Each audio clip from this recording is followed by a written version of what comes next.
Now for our story.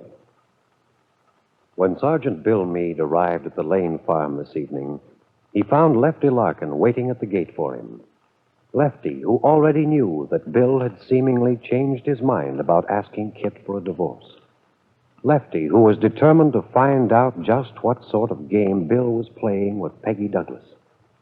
Aunt Mary believed that there was some reason for Bill's puzzling behavior, but Lefty didn't agree with Aunt Mary, a belief that was confirmed for him by his talk with Sergeant Meade. Bill's stubborn refusal to discuss the situation only infuriated Lefty the more. After Bill had gone up towards Aunt Mary's, the storm broke and drove Lefty to his own little house.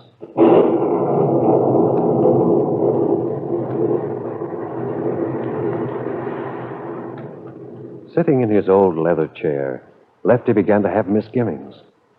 Perhaps he'd been too hasty with Bill, had said all the wrong things. Maybe he should have left it up to Aunt Mary. But he hadn't been able to control his desire to protect Peggy. A very natural attitude for a father to have towards a girl he knows is his daughter.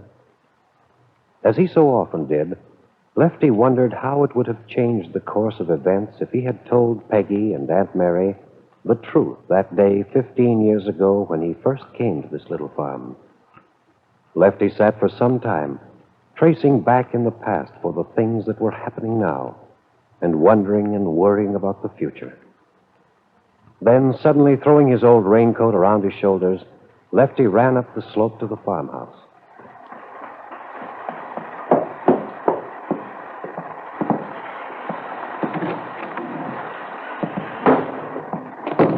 Who's there? Lefty? Yeah, Well, come on in. just a minute. I gotta hang this coat up somewhere so it won't drift all over the place. Sure is a hard rain. Yes, I thought at first it was going to be just one of those quick summer showers. A lot of noise and no moisture. I expect this will keep up all night. The electricity's working again. Yes, I know.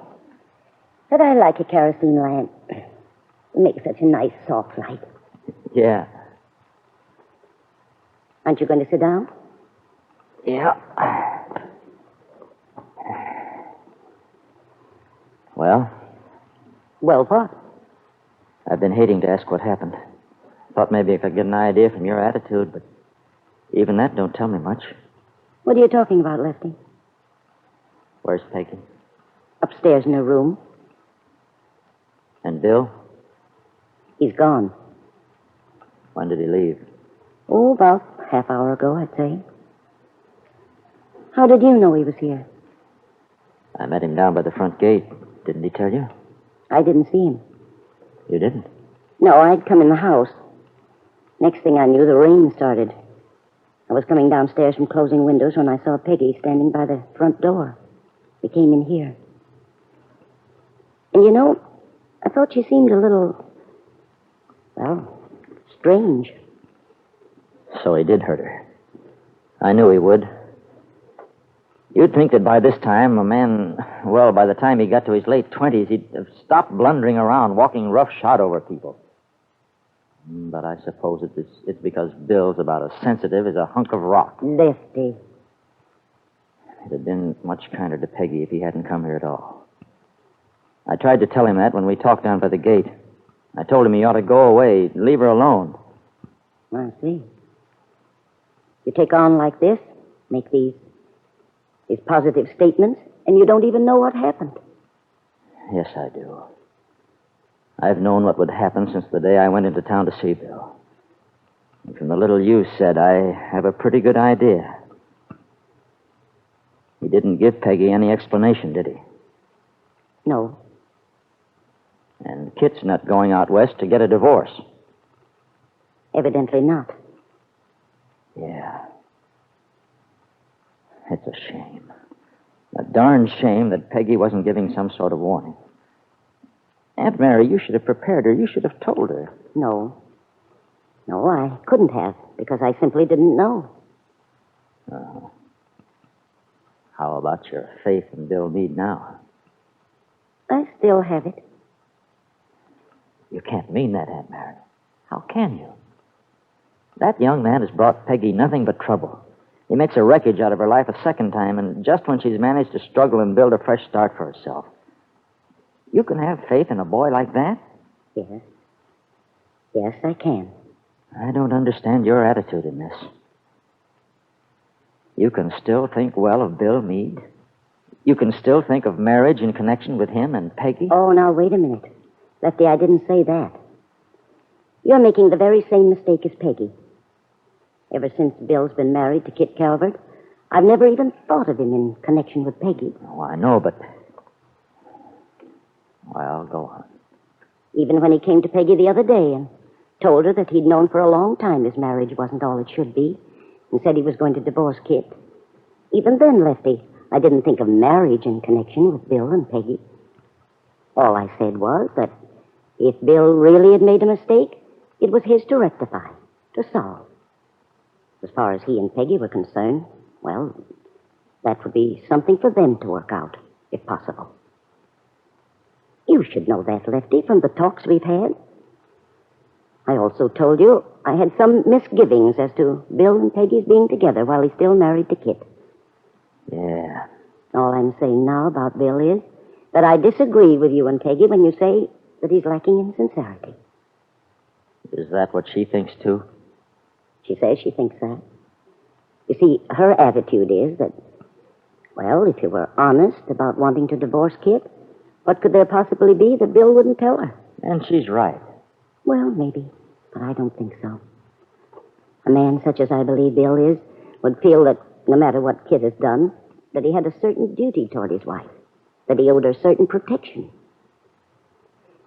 No, Lefty, I'm very much inclined to believe Bill. That there's something about this he isn't free to discuss with Peggy. Is that all he told her? Well, he implied that. He didn't actually say so. From what Peggy told me, I gathered that he just asked her to try to be understanding and patient. Yeah, that's swell, isn't it? Peggy's supposed to be understanding and patient while he goes ahead as he always has. Aunt Mary, I tell you, that boy's no good. In the first place, anyone who could be taken in by Kit Calvert's technique is a fool. No, Lefty. Well, it's the truth. And I'm not so sure that Bill isn't right where he belongs, with the Calverts. The only thing that gets me is that, well, that Peggy is so wrapped up in him. It's partly her own fault. We both advised her not to jump to conclusions, not to plan too far ahead, but to wait and see. It's all right to dream, but you have to make them out of something solid. Dreams need a foundation.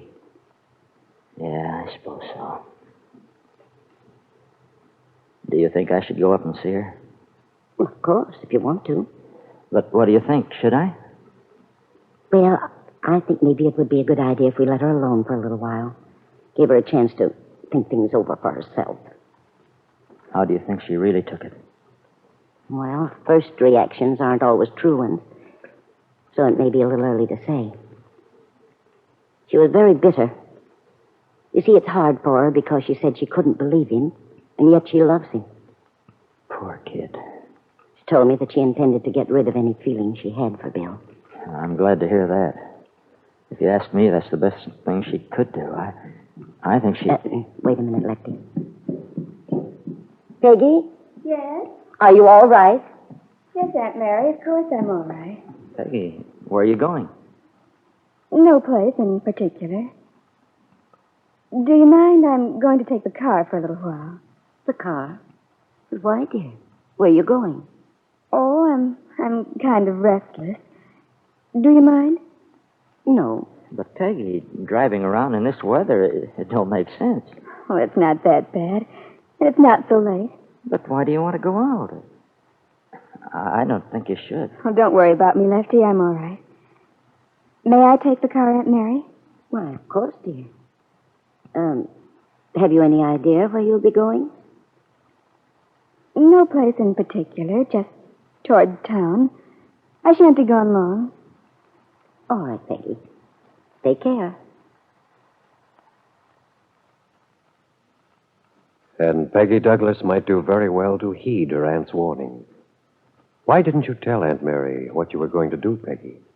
Why didn't you tell her that you were going after Bill? that you hope to catch up with him before he gets home. Well, it looks as if you decided that something's better than nothing. And somehow, Peggy, I don't believe Aunt Mary would agree with that attitude.